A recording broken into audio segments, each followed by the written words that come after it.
Minutes past the half hour, so we'll get started here. So I believe this is the last of our Hanover seminar series for the semester. Okay, well congratulations everyone for making it to the end of a fabulous spring semester. And we're going out with a bang here. So I'm sponsoring Kristin's visit today, or hosting Kristin today. Kristin and I worked together when I was at the Forest Service before I came to MSU. But before that, Kristin was at University of Wisconsin-Stevens Point as a professor there.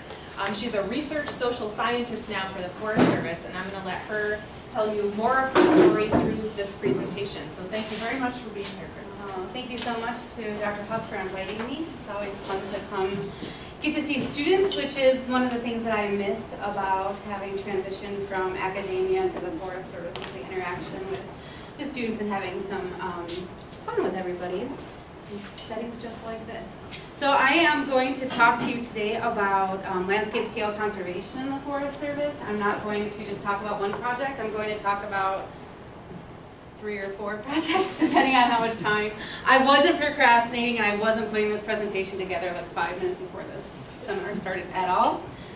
Because procrastination doesn't work, right? None of you ever do that? Procrastinate. Sorry.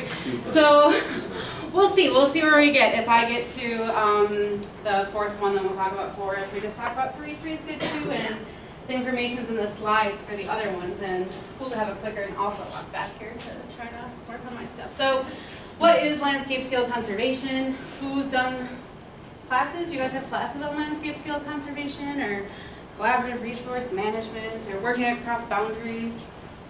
Anything kind of stuff like that? Yeah. So I work with a few different forests looking at cross-boundary landscape scale conservation. Some call it shared stewardship. This is the new movement that many agencies are taking that are doing public lands management, but very interested in managing resources across land ownership boundaries. We're doing this because it's the right thing to do and because we don't have enough money to do it all ourselves. So what we need to do then is build partnerships, work with different types of landowners, whether they're state landowners, private landowners like family forest owners, and so forth. There are some definitions here. That landscape scale conservation should be an area large enough to make a difference, essentially. So hopefully we're doing that in most of our management activities, trying to decide what our actions should be at a scale that makes a difference, but small enough to achieve implementation progress. And as Dr. Huff and I had a meeting today with a forest planner from Michigan DNR, this is one of the things that we tend to not do very well in resource management, is monitor effectiveness of our practices over time, so that we can actually see, well, what is the scale that's small enough or the just right size to be able to both make a difference and be able to see that difference on the landscape and to be able to measure it. One person said that it requires unprecedented levels of coordination among federal, state, and local institutions.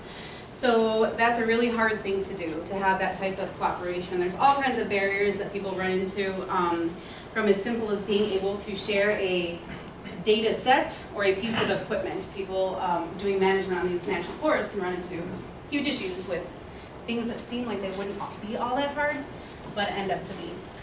So we have a lot of research on cross-boundary landscape work, but a lot of that has been on the same type of landowner. So looking at a federal landowner cooperating with another federal landowner, maybe a state landowner, but oftentimes we're looking at family forest owners cooperating with other types of family forest owners. There's actually been quite a bit of research that's looking at that type of cross-boundary cooperation, but not so much looking at the entire system of how we're doing landscape scale conservation across different types of projects in the Forest Service. Susan Charnley, who is Pacific Northwest, she's with the Pacific Northwest Research Station. She did publish an article last year in the Journal of Forestry looking at fire landscape scale conservation, so single issue landscape projects that are out west, and was able to kind of delineate those by the size of the projects, the number of different types of landowners, and so those would be, right, again, the private landowners, states, public, tribes, so forth. And the types of sources of funding. So a lot of times we're funded out of little itty-bitty grants that have a single purpose, or we have really large pots of money like the Joint Chiefs Landscape Scale Conservation projects I'm going to talk about today with the Monongahela.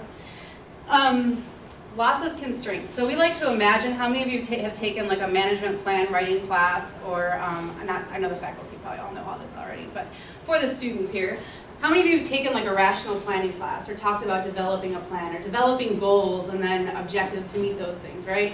So we are taught that, and we learn about that like it's this linear process, and it's just not. It's all over the place, right? So these things are happening in different types of stages. We have to go back and forth, and it's very complex. So it's very non-linear, even though we like to think of it as a linear process.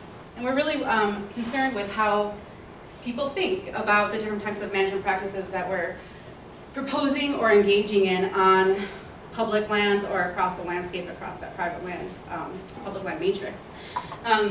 This is one of the biggest surprises to me that when I went to the Forest Service, I think, was just how much social science is embedded in everything that everybody on the forests are doing. So when I was teaching undergrads, I would get comments on my student evaluations, which would be like, Floress means well, but she doesn't understand that forestry students don't care. So we would be doing survey research, we would be sociologists if we cared about this. And I was like, oh, okay, I guess that makes sense. And then I went to the Forest Service, and I was like, oh my God, all you people are going to do when you go to your jobs, you work with the Forest Service, social science related type of work. So I'm always working with National Forests on these types of social science related needs that they have, whether I'm there for a day or a minute or a phone call, or for extended periods of time, like some of these examples I'm going to talk about today. So there was an article a few years ago where they said that it is forest restoration and landscape scale conservation works well when there is social and ecological compatibility. So when what's happening in your forest restoration projects and what the manager's goals are is compatible with what the rest of society and the rest of the people in that area are hoping happens and would like to have happen. So today I'm going to talk about coordination across land ownership boundaries on the Monongahela National Forest, and I'm going to specifically talk about their partnership characteristics and the group of people who are really driving this process. It'll be less about private landowners and much more about the partnership. I'll then talk about the Chequamegon-Nicolet National Forest, where they're doing a big, large-scale, landscape-scale restoration project only on public lands, but adjacent to lots of private lands and in areas of high use. Has anybody ever been to the Chequamegon-Nicolet National Forest? And two people, yeah. So I noticed that further over this way I get Michigan, people in Michigan are like, what do we need to go to Wisconsin for? We've got Michigan. In Illinois, I can guarantee you all of those people are like, yes, we've been to the Chequamegon because we have nothing up here in Chicagoland. So we'll talk about the Chequamegon-Nicolet and some of the perspectives of the people living near the Chequamegon about practices that were happening on the Chequamegon. And then I'll briefly cover oak conservation across land ownership boundaries on the Wayne, which is a brand new project. It hasn't started, but I wanted to show you how these kind of feed into each other and how as we move into landscape scale conservation projects across the Forest Service, we're actually kind of building these models for how these projects can work and really just trying to actually understand how they're working and the types of things that we're doing. And then maybe we'll talk about conflict and collaboration on the Shawnee National Forest, which actually is in Illinois. It's way in southern Illinois, which is where I went to SIU for my undergrad, my master's degree. It's a beautiful place, a beautiful landscape, but people in Chicago don't really recognize anything south of I-80, so they don't even realize the amazing resource that they have there. So if we get to it, we'll talk about that. So the Monongahela, anybody been there? Monongahela in West Virginia? A few people. It's a really, really beautiful place. So for the 4 people who have been there, would you call it a really economically thriving region of the U.S.? No, it's suffered the same types of economic collapse, essentially, from the loss of resource extraction, so loss of coal, essentially. When I was there on my first field visit, we were driving through a town, and I was riding with the forest supervisor, and I was like, oh, look, I've never seen a ghost town like this before. And he looked at me and was like, this isn't a ghost town. I was like, oh, okay. So, I mean, it's really areas that are really suffering that need economic development, and there are lots of issues on the forest itself to be working on. So it's in Central Appalachia. We have lots of different types of plans. The NIA, the Climate Change Institute, and that's out of Michigan Tech, wrote a whole Central Appalachian climate change assessment. It's seen as a region that's similar with, and grouped together often with the Wayne when we look at management, so it's in that same region. They were the recipients of a 2014 Joint Chiefs grant, and the day I called my husband, I was like, oh, I'm so excited. I got put on a project by the research station director to work on a Joint Chiefs project. And he was like, you're working for the White House? No, I'm not working for the White House, no. The NRCS, so the Natural Resources Conservation Service and Chief of the Forest Service, came together to, I really That's cool. Sorry. No, it's okay, but it's very like Dr. Who-ish. So they decided to take their carryover dollars, so funding that was left over from year to year, and put it together, since NRCS works with private landowners, primarily with agricultural owners, but also with family forest owners and other landowners. And the Forest Service obviously works on public lands. So hopefully by having these two agencies working and funding projects together, we'd be able to accomplish things on the landscape scale. That's the whole purpose of the landscape scale restoration projects. So they received this money. They have a patchwork of public and private lands. This is the Monongahela National Forest crosses that the big boundary along West Virginia right there. And all of these little green pieces that you see is all NRCS practices that went in. The little blue ones are West Virginia Division of Forestry.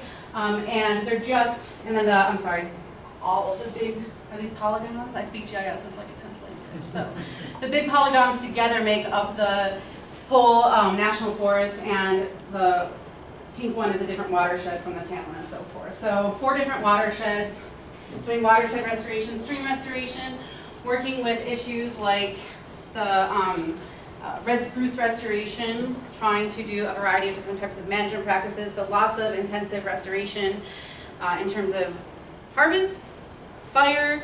I had never seen a forest restoration with my own 2 eyes before, and so it was really cool when I went out there and saw like giant excavators on the mountainside just taking out trees, and it was kind of a real philosophical shift for me to think like, oh, restoration means maybe a little bit of destruction first before you get to the actual restored part.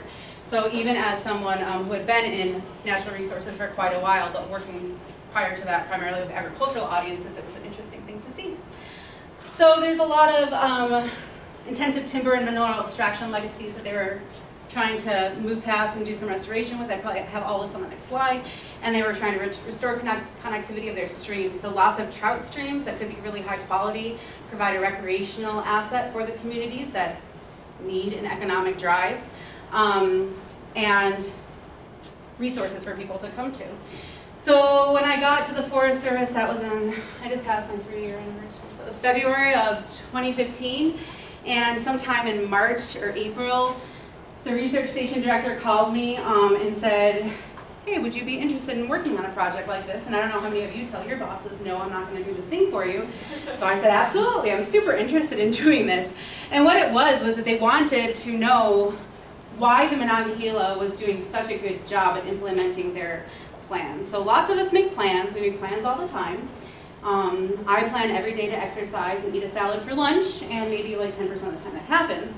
So we know that our plans kind of go awry, and we don't always follow through. So why is it that they were successful when lots of other projects were not nearly as successful at implementing their landscape scale conservation plans as they were?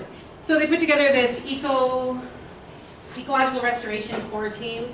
So I was the sole social scientist on that, and I was working with lots of really cool people. I got to meet people across the mission areas of the Forest Service. So this is a fun fact that I didn't know, that there are 3 different mission areas of the Forest Service, and the one that we all probably know and love is the National Forest System. Everybody knows that. Who knows about Northeastern Area State and Private Forestry? Okay, so that's like the arm that works with, we have foresters, state foresters in each state. We fund projects for state and private lands. The Forest Service does, and so forth. And then we have research and development, which is where I work, and hopefully we help some of the other work that's going on. So across those mission areas, we had soil scientists, we had entomologists, because there's lots of problems with hemlock woody adelgid. Did I say it correctly this time? So they wanted to know, the research station director, what is it that they're doing? Why are they doing it, and how are they doing it so well? So this was our case, was to say, why is this successful thing successful? So they put this team together, we all started working. It was really fun because I got to train a bunch of non-social scientists to do interviews. And so we first practiced on each other, and it was kind of like having a little class of graduate students, which was kind of cool. And all of these people went out and conducted interviews with people who work with the partners, which is primarily federal agencies, so us, Fish and Wildlife, and the Natural Resources Conservation Service We also had 6 NGOs who are involved.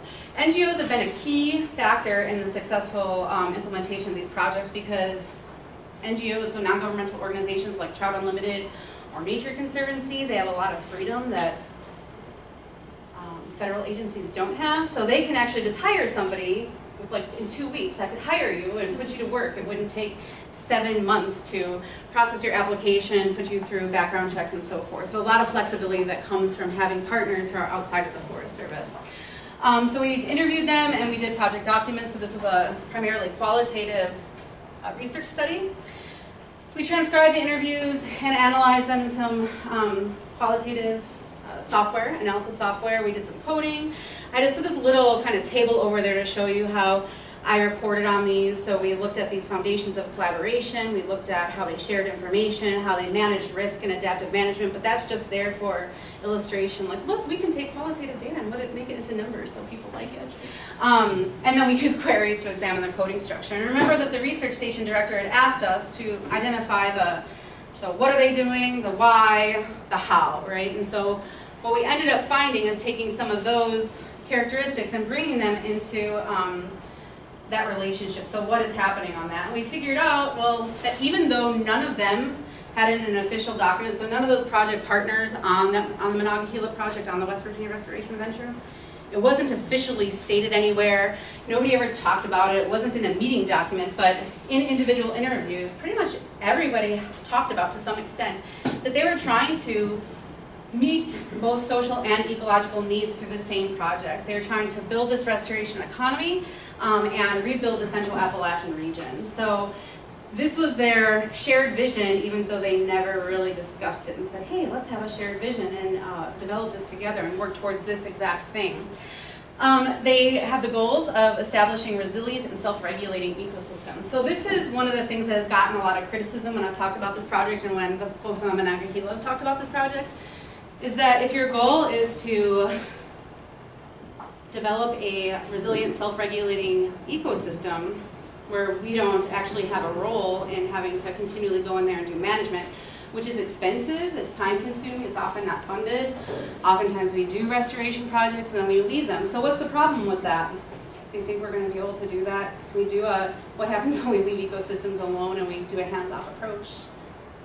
Oftentimes not what we want, right? We have lots of fuel buildup, we have lots of invasives. I mean, it really is landscapes need to be, if we want to have them in whatever condition we decided we should have them in, need a lot of intensive management.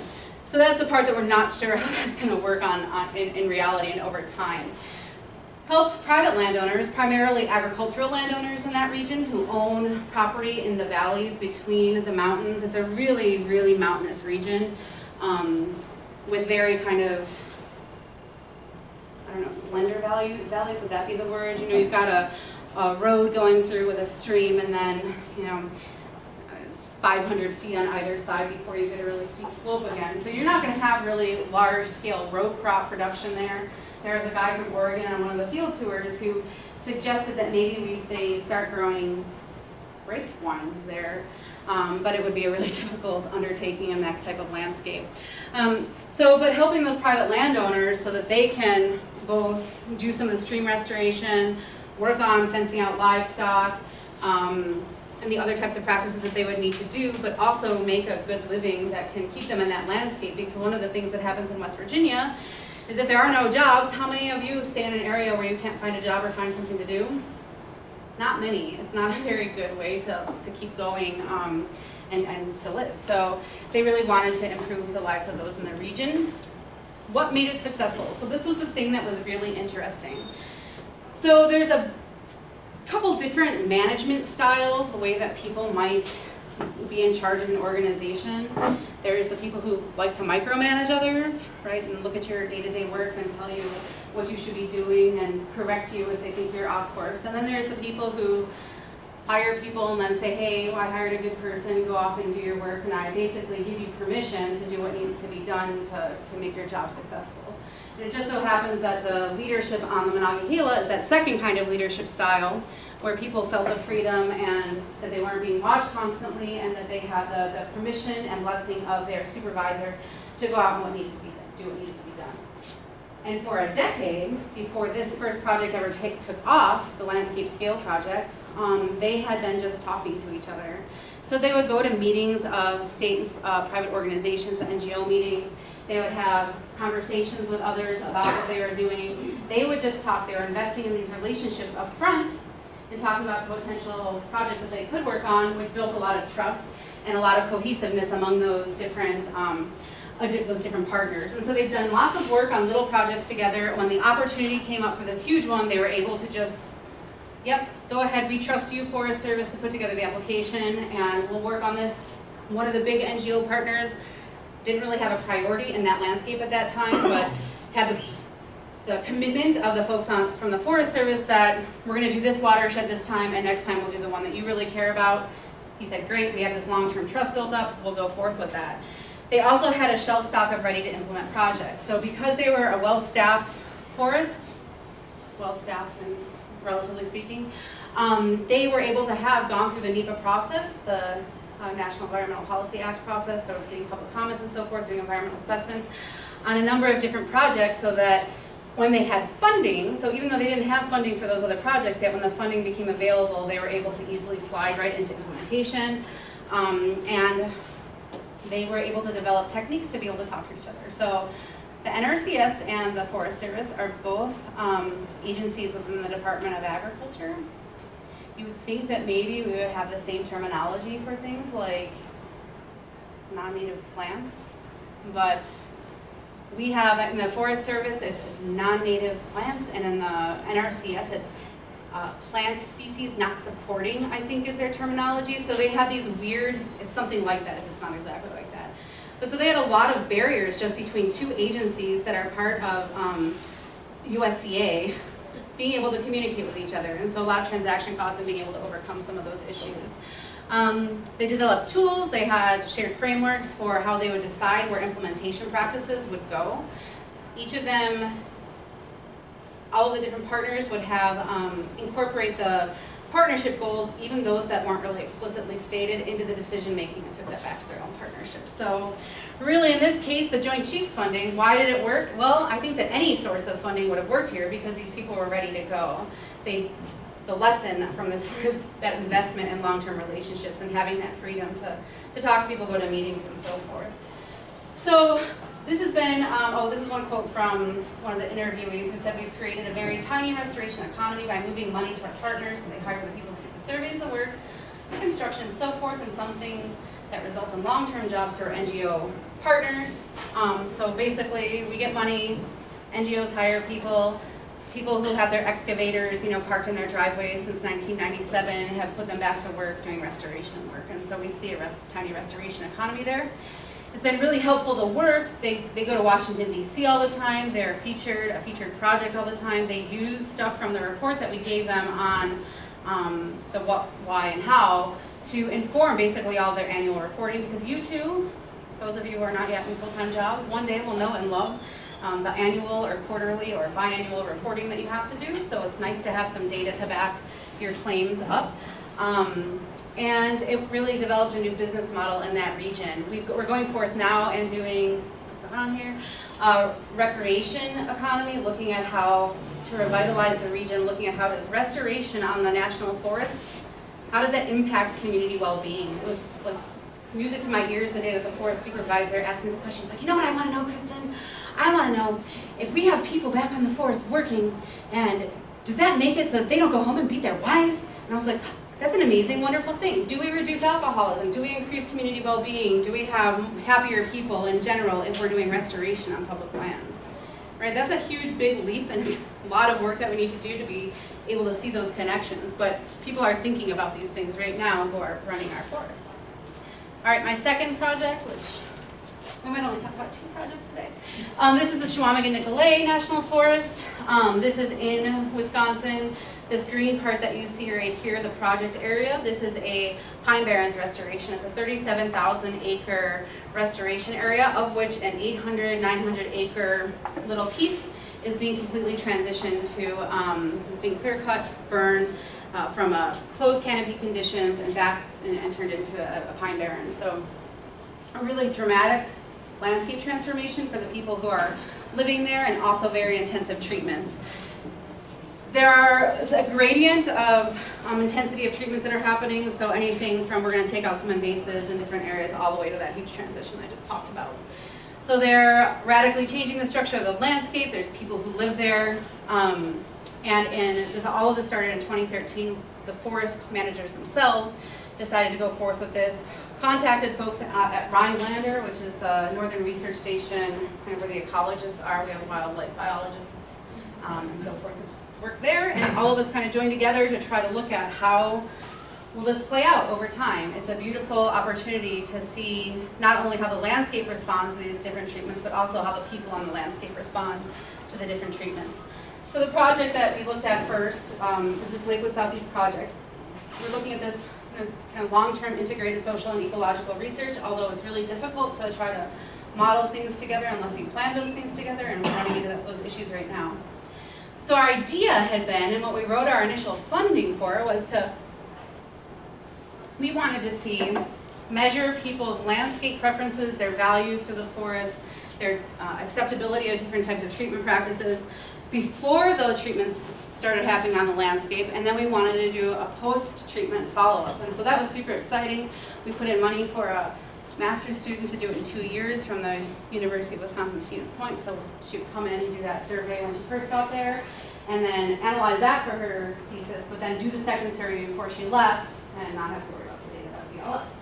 Well, of course, I don't know if any of you have been ever involved in like a timber sale on public forest land, or had to think about winds and snow in May when you're trying to do fires, but none of that happened. We got our first survey done and nothing post-treatment yet, so we haven't even done our second round of follow-up. But we oversampled and got more data on the first end, and now we're doing a second phase, which I'll talk about at the end. But we wanted to know how the things that they were testing, the ecological research team, degree of openness of the canopy, whether something was burned or not, whether it was harvested or not, and then the forest type. We wanted to know how those things related from their kind of experimental conditions, how landowners perceive those changes and what they thought about those different conditions. And what they thought about those in terms of restoration goals and the types of things that they valued. So in the long term, and these data haven't been completely analyzed yet, but what we really want to know is if you really like birds, will that make you support or not any of these management practices more strongly? So we also wanted to look at how, which is that last thing that I said? Yeah. So in 2016, we did the folks, our cooperators, Anna Haynes and Emily Usher, the grad student at UWSP, they conducted an 8-page 4-wave mail survey of the local and regional residents, landowners actually. They're all landowners, there were no renters in this sample at all. We looked at typical kinds of things like demographics, how long have you lived here, how old are you, what's your gender, what's your education, income, and so forth. For what reasons do you value the forest? Do you value the forest for aesthetics, as an economic driver for the region, which would be pretty typical in Wisconsin, where logging has a really long and supported history, and actually people complain about there not being enough of it, rather than, when I did my bachelor's in the Shawnee, which we might talk about today, people complained that there was too much logging and there was a complete moratorium on harvesting for about 20 years. And then we looked at the acceptability and effectiveness of management practices, but basically what we did was we went into their NEPA document on the project and pulled out the things that they said they were going to do, and then we asked people what they thought about them. We asked people so we took out their project outcomes. So they said it would reduce wildfire, it would improve safety, it would restore the landscape to pine barrens and so forth. So essentially what the forest managers had said that they were going to do, we asked people what they thought about that stuff. And we also asked about trust in Forest Service managers on the Chequamegon, so local agency staff, and then in general, like what do you think of the Forest Service? Because we wanted to see if those were different as others had found in the past. So we sent the survey to 1166. Why? It's 1066. When was there's like some big thing that happened in 1066. I never remember what it is. Always makes me think of that. This is why I like to not be videotaped, because I tend to ramble on these little weird tangents, and I don't want people on YouTube to ever see that. So we sampled people within a 10-mile radius of the project area, and we also did a census of one of the street that was 34 nearby landowners near one of the most dramatic landscape shifts that there was going to be on the forest. We had about a 43% response rate. Today I'm going to talk about the most exciting thing, and it's exciting because this is what the graduate student did in her thesis. So Emily Usher worked on this model, and this is what she wrote in her thesis. So that's why we're talking about it today, because I do nothing on my own. I just have people do things for me. That's totally actually not true. I wish it were. So the importance of management goals. All this is saying, those blue and yellow bars, the long ones, there's also blue at the bottom, the ones at the top, those are very important or important. People are saying, yes, it's important. Basically, they agree with the forest that yes, you should manage roads in the forest. Yes, you should prevent wildfire. Yes, it's important to manage fisheries. Yes, it's important to increase species diversity and so forth, right? So there's nothing here that's saying to us there's a conflict between what the public values and what the forest is doing. That's a good thing. Acceptability of management actions. So these are prescribed fire, mechanical treatment, logging, and active management. That's acceptability, and this is effectiveness of those same things. And all we see here is that, in general, people find all of those acceptable, totally acceptable or pretty acceptable. And then there's less certainty about whether they think those practices are effective at achieving the outcomes of this restoration project. And so I was like, oh, that's really interesting. And I thought about it, I was like, well, and especially after our conversation this morning with the DNR forester, you know, most forest managers are also probably uncertain about the long-term effectiveness and outcomes of those different management practices. So not a lot of surprise there. They probably feel quite a bit the way that managers do.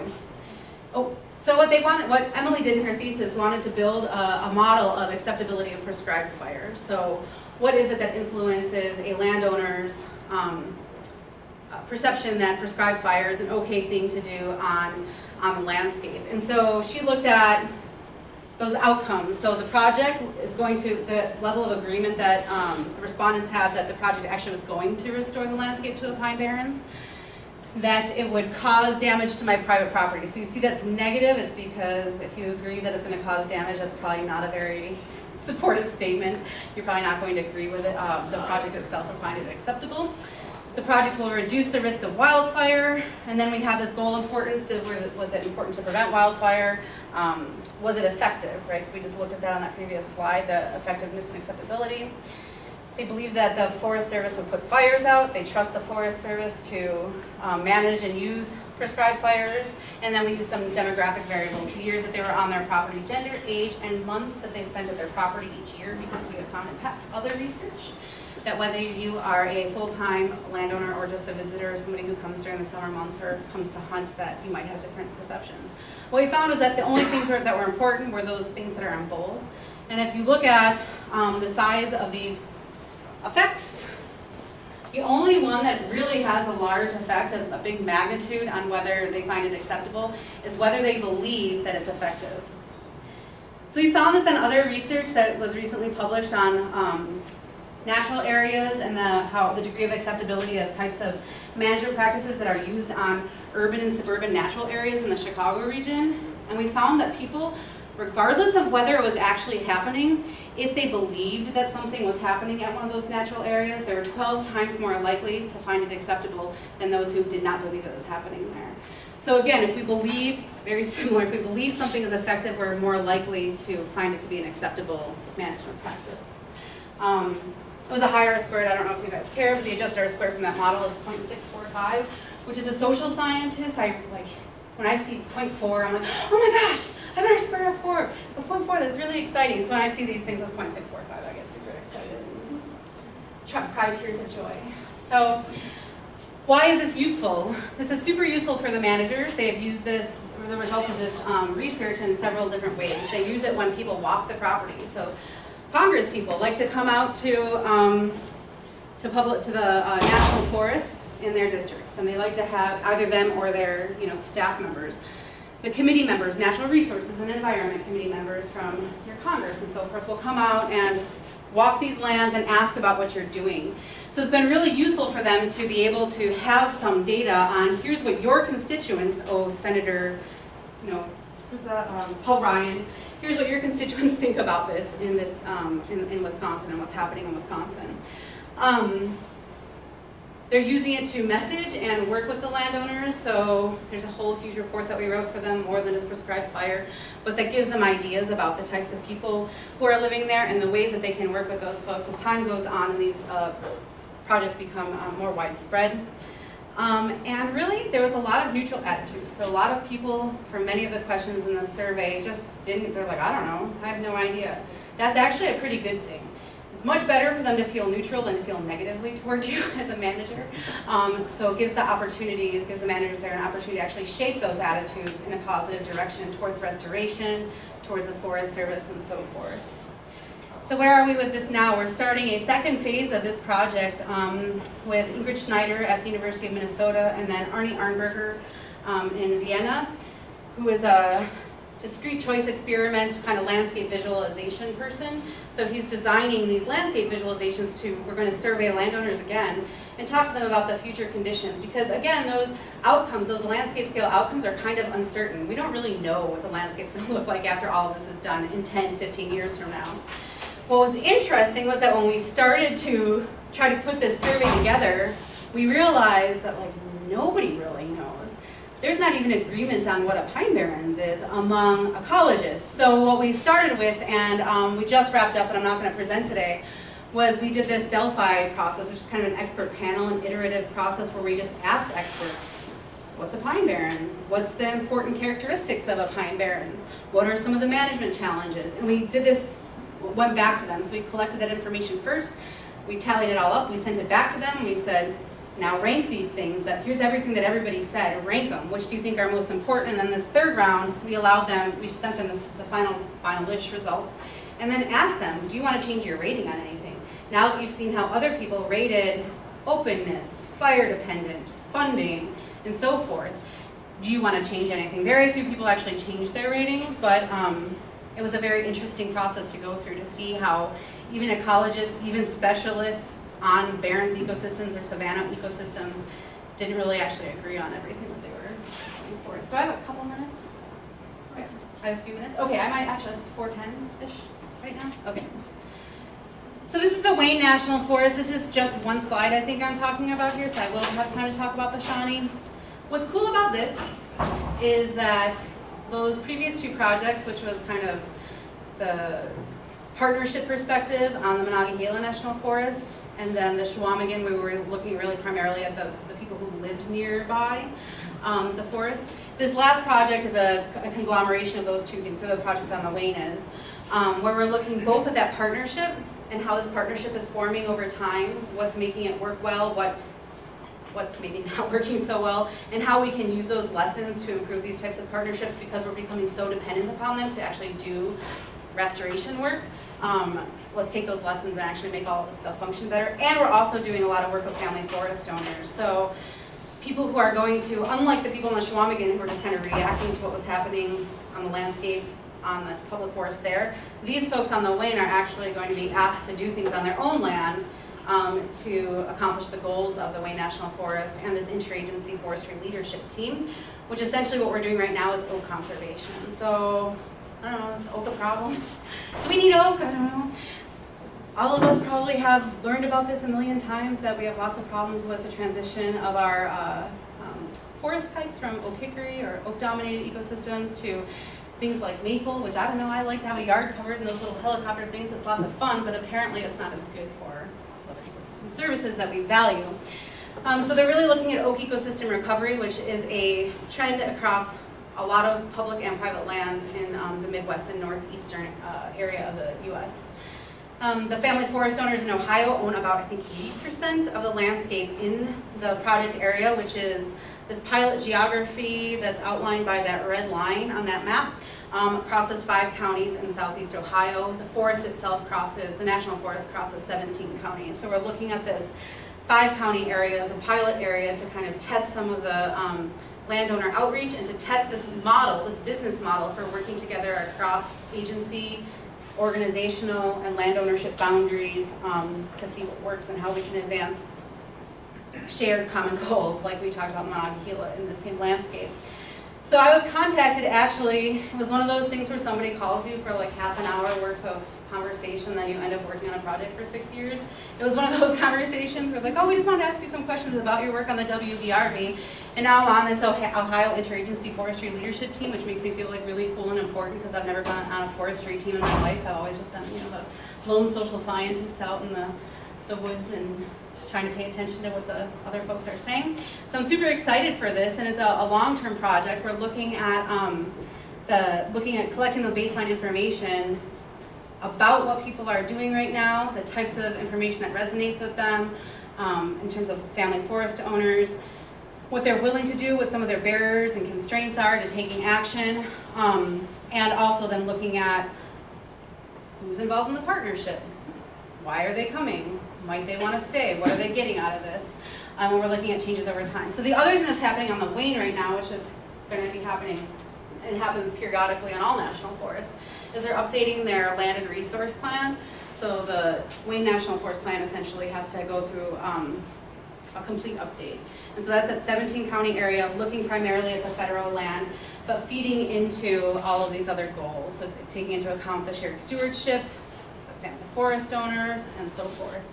The other third thing that's happening is that all of the states right now, remember we talked a little bit about state and private forestry, so all of the states right now are going through a forest plan revision process. So there's state forest plan revision process, which they're talking about the state and private lands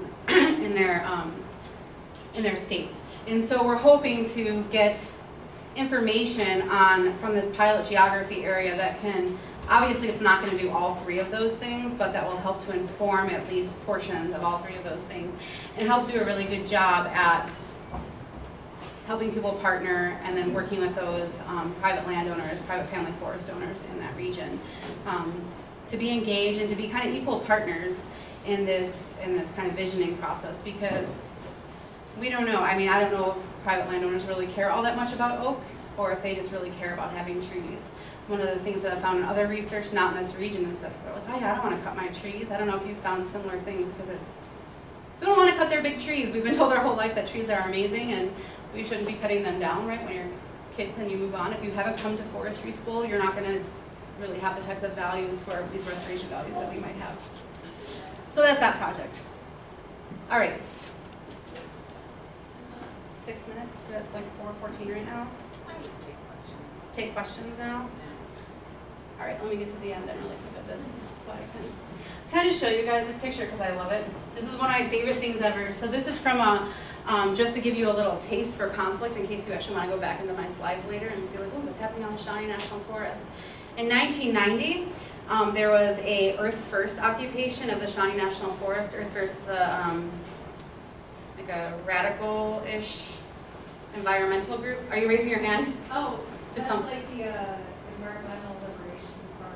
They're like eco-terrorists. Yeah, so Earth First is not quite as ELF-y. I don't think they blow stuff up the way they do. Some things like that. They just hang razor wire across trails. So it's not funny. I know it's a joke.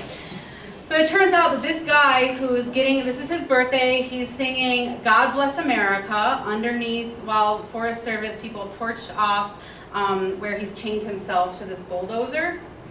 And what I wanted to bring this up was because we talk about this as if it's in the past, and we're in this kind of new era of forest management in this region.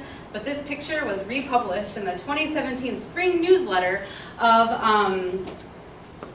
what was it in? Not the Earth First thing, and the Shawnee Trail Conservancy race, the Regional Association for Conserved Environmentalists in Southern Illinois. So they're kind of drumming up this conflict again. What is interesting is that the guy who's under that mask has like completely-ish transformed. I like that completely-ish, you know.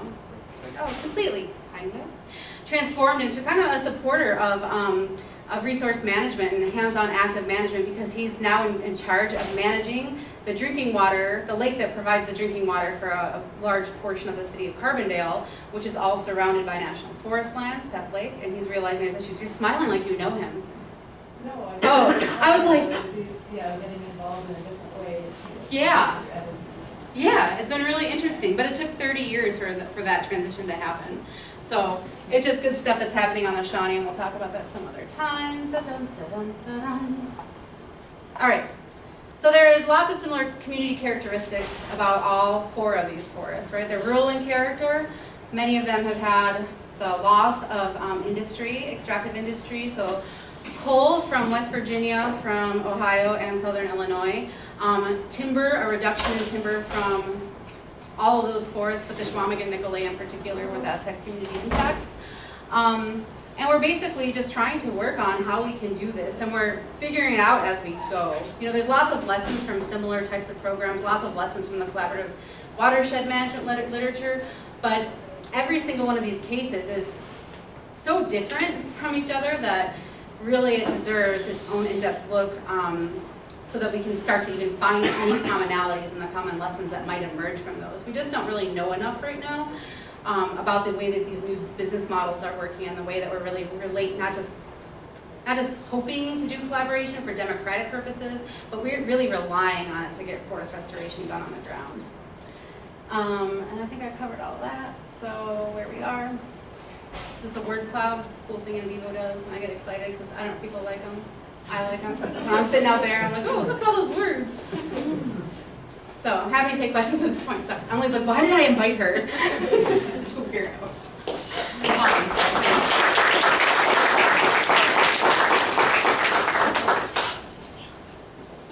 Yes. So on Monongahela, is there a forest products industry in that neck of the woods? I sort of think of the restoration economy as being pretty temporary in nature, and that there's going to need to be some sort of maintenance for these communities to continue to thrive and be supported by the forest. Yeah, so one of the things that's happening both on the Monongahela and on the Shawnee is this, as the restoration work is happening, it's requiring a timber products industry. Because as you clear these forests, there has to be some sort of market, some way to develop a marketable product from what they're taking off the land. And so it needs to be developed further on the Monongahela. It's completely missing on the Shawnee.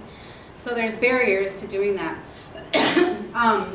What West Virginia has is proximity to people who do things like make furniture that the Shawnee doesn't have. So there's also kind of a smaller kind of niche market for some of the products that are coming off there.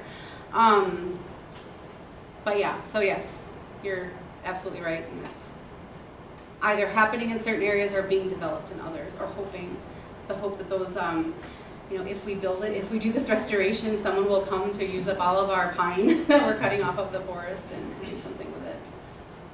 Mm-hmm. So, your work seems to relate quite a bit to the whole idea of coupled human and natural resource systems. And it's not something I think that we emphasize, we take it into the university level here. It's not something that we spend a lot of time talking about with students, but it really is a rich, I think, from trial and error and case examples that you're offering and that sort of thing, a very rich way of learning how to manage and working with each other. So, I mean, do you have some suggestions on what, say, at the university level we could be focusing on to get students ready to start thinking in these kinds of ways so that when they get out there, they're ready to go and Yeah. better? I think that one of the biggest tools that we have, or that we can start working on with students is systems thinking and being able to define systems. One thing I was talking with Dr. Hell about today was I'm working on this conceptual model of what the landscape scale conservation system looks like, even if everything in it can't be quantified at this moment in time, but that it is made up of administrative rules and policies and people on the landscape and the type of different wildlife that are living there, plus the soils, plus, and to be able to come to agreement. So I said, well, I think it would be awesome at the beginning of any project that we're going to work on, that we sit down with the 8 key partners or whoever that is, and we draw out what we think that system looks like. And so what I'm doing right now is trying to make a template. Because in my dreams, I'm like, I will do something that matters to the entire world, or at least 10 people. So it will be, you know, here's all these pieces, here's the main categories of stuff that these types of projects would work on. Now that we've looked at this system together and we can all say, okay, yeah, here's all the components of it, crossing, you know, human values to the presence of, you know, mycorrhizal fungi to the, you know, USDA Farm Bill. here's everything in this system, and now everybody can go off into their silos. Now that we've come to agreement about what's there, now everybody can go off and do their own work, right? And work towards these goals that we've developed together. We don't have to keep arguing with each other about what should be done or what should be measured. We just agree on it first about what's there. So I think visualizing that system together is probably one of the most effective things that can happen. And it's happening kind of organically on this forest where by trial and error over time is happening. But the Wayne National Forest, actually, they communicate quite a bit because there's this amazing soil scientist, Stephanie Connolly, on the Monongahela, and she's friends with somebody on the Wayne. So the Wayne is getting that benefit of that transfer of information from Stephanie Connolly and being able to like skip years of that changing business model and start thinking about this stuff up front, which is how I got pulled into it in the first place. See, it's all right. Any other questions? Just as you're talking, that sounds like the social ecological system framework that Eleanor Ostrom has done a lot, and being able to bring those things apart and stuff. But my question, we had Tom Tidwell come and speak last semester, is that correct? Really? Very, very recent. That was cool. Like in this room, I'm standing where Tom Tidwell stood. He was in this room. I don't know if he spoke in this room. Oh. Did I take away from anything? Not cool. That if I was like, I'm like, supposed to be here where he was. So he talked a lot about, like his big talk was about collaboration and working with people on the ground, like non-specialist people. And I wondered how much that carries through. Like here he was chief of the Forest Service, and he talked a lot about it. He emphasized it every time he turned around. It seemed like it to me. And I wondered, now that you're part of the Forest Service, or have been for a while, how much do you feel that coming through the ranks? You feel it a lot. So there's a real push, and probably Dr. Hoff can speak to some of this too, but there's a real push towards this thing that I'm calling landscape scale conservation here is now kind of transitioned into being called shared stewardship. So we talk about shared stewardship across landscape, across different types of stakeholders, and moving towards more towards collaborative resource management. So the thing that's really interesting to me is having just recently come to the Forest Service, but having come from a background in collaborative watershed management, was that, gosh, is that thing still on? No. We know a lot of this stuff already. So the stuff that the Forest Service is like, oh, we need to learn how to do collaboration. A lot of those lessons we have from watershed management, but it kind of that transfer of being able to apply these lessons from a kind of disparate field of work into looking at this cross-boundary collaboration. We need to do a better job of doing that. But the National Forest Foundation, the volunteer and partnership coordinators across the Region 9, which is this kind of northeast and midwest region of the National Forest System that we're in. I give talks, webinars all the time on collaboration and partnership and how to do it because it's very prominent. It is coming through. Forests especially are being asked, the national forests are being asked to do quite a bit of work with fewer and fewer resources. So less money, less staff, we're combining district offices, you have less people to do it with, so now you have to go out and coordinate with community groups, with volunteers and whoever else, and collaborate with them to work towards accomplishing these shared stewardship goals on all of these lands. So it's huge. It's very much a thing. In your collaboration with non-Forest Service professionals, do you see that in TNC, other NGOs? Yes. Yeah. It's huge. So the big ones that I've worked with, Trout Unlimited and Nature Conservancy, and then lots of things in the Chicago region, like the open land, different types of land trusts and so forth. That's exactly, they've known this, they've been doing this for a long time, working with other entities and trying to get work done. And so I don't think it's a real new business model for them. I think it's new for the Forest Service that everybody on the forest are kind of being driven to this rather than just like, the volunteer partnership coordinator person. But the other organizations, the NGOs, are very much into this and very much into cooperating and jointly doing things together. How do you see forest certification? Private lands Yes. or corporate forests, or are you talking about like sorry. family forest land? Yeah, certification of family forest lands through Tree Farm or the Forest Stewardship Council, whatever the county is, the flavor of the region. How does that interplay with this effort? Is it complementary or is it something else? So that particular question is interesting because family forest owners, landowners need to have a reason and a want to do that and a desire. And I think that really differs on a state-to-state or even smaller regional level. But I think that anything that provides some sort of impetus to do more management or more active management, as I was corrected today, somebody was like, well, they're managers. I'm like, oh, passive managers, I mean. But to do that on their land is a good thing where it's appropriate, which is where I think that we can do a better job of understanding those landowners to understand what do you actually need. Because sometimes it's nothing like that. Sometimes it's like, I need volunteers to come out to my land for a week and do buckthorn removal, and then I'll keep up with it over time, but I don't have the labor cost. You know, I mean, you're talking about supplying timber, which I think we kind of all go to revert to that sometimes. But, so yes, it plays a role where appropriate, if that makes sense. But that's that systems thing. Like I have this little, it's this little, bubble on my systems map, which is policies, legislation, and authorities. So policies can be any type of voluntary, anything that's intended to impact behavior, whether that behavior is regulated or whether it's voluntary.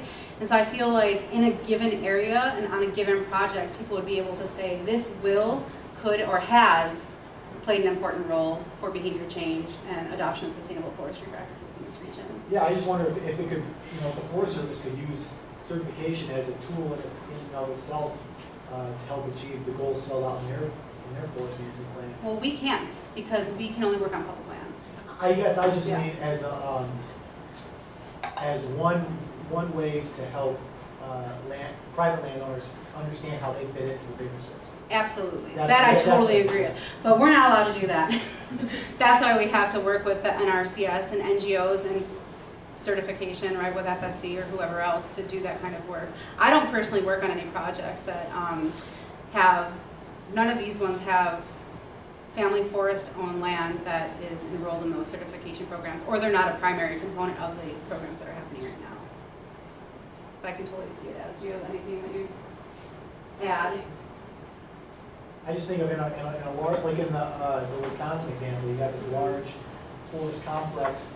There's certainly private land withholdings within that greater ecosystem, and as one tool to help landowners do what they think they should be doing, or to help achieve the goals of restoring this ecosystem, certification could play a role. What's interesting about Wisconsin and about the Chequamegon is that 27 of the 29 counties in what we call the Northwoods, of which all 12 counties of the Chequamegon cross, 27 of those 29 county forests are all FSC certified. So the county forests are also a huge driver. They're a big landowner and a kind of major player in that in Wisconsin. I can't speak to the level of what's happening with private landowners, some of whom have like 5, 10 acres, some of whom have 300. So, anything else? I guess in a lot of my dealings with the national, the U.S. Forest Service, I've seen this like kind of elevation of the local minorities' concerns in the way that their processing is all laid out, and the way that they hear issues, the way that they incorporate them. I'm just wondering, do you see any pushback on that?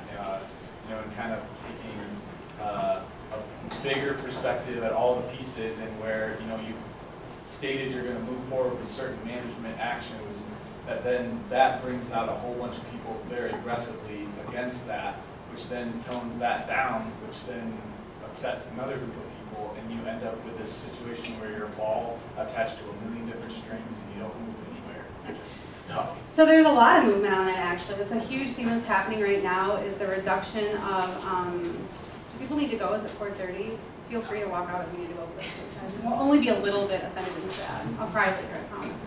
So there's a big movement towards reducing the requirements to fulfill paper requirements. So that the Forest Service, from what I've been told from people on forest, is that the reason that we're looking at environmental analysis and decision making right now, EADM, because there's not enough acronyms in the Forest Service, but is because we have paid too much attention and more stringently and much more in depth than any other federal agency fulfill the requirements of NEPA well beyond what the requirements of NEPA are. I'm not saying that that's the case. I'm saying that that's what I've heard. So Floress listening. Not that any of you would ever watch this. I think I flatter myself. But maybe my kids when they're older, like, what am I doing? So there's a big movement towards trying to reduce the impact that the vocal minority has on stopping projects, on really causing a lot of conflict where maybe there wouldn't be. So I also have some anecdotal stories of the value of upfront investment in collaboration and in relationships, which is that on the Shawnee, if I had time to talk about that, what they did was they didn't start out saying, oh, we have a plan for what we're going to do for oak restoration on the Shawnee. They didn't say we're going to start burning everything or we're going to start cutting all the pine down. They didn't say anything like that. They got a partner with the state forest, with the Mark Twain, maybe it is, yes, it is the Twain. There's also a national forest, but it is Mark Twain State Forest in Illinois. They got an area there where you could basically stand in the center of it and you could look. Here's where they thinned and burned. Here's where they thinned. Here's when nothing's been done. And they partnered with the Illinois Native Plant Society, and they brought people out and said, here's some of the things that happened. What happened in the 70s, we had twice as much diversity in native plant species in this region than we have right now. And people could stand there and look at, oh my God, you know, you have in this area a bunch of trees that are this thick and just grossness, and nobody wants to walk through there. I mean, I think as humans we kind of value that, you know, beautiful sun-dappled area that we can walk through right above forest. And when people could see that, they're like, and especially scientists, right? They have grassland ecologists, they have wildlife biologists, and people were coming out there, and now they're doing like huge seminars on this. So after on like day-long conferences on Let the Sun Shine In, which was the campaign that they developed to try to do this. So moved from that state forest now to the Shawnee National Forest, where in 2013, so I started my bachelor's in 1999, and what I remember was huge conflict with equestrians, huge conflict on timber, just bad things happening, nothing happening, everything a stalemate. When I went down there, just over the past few years, I've been down there several times to work on this project.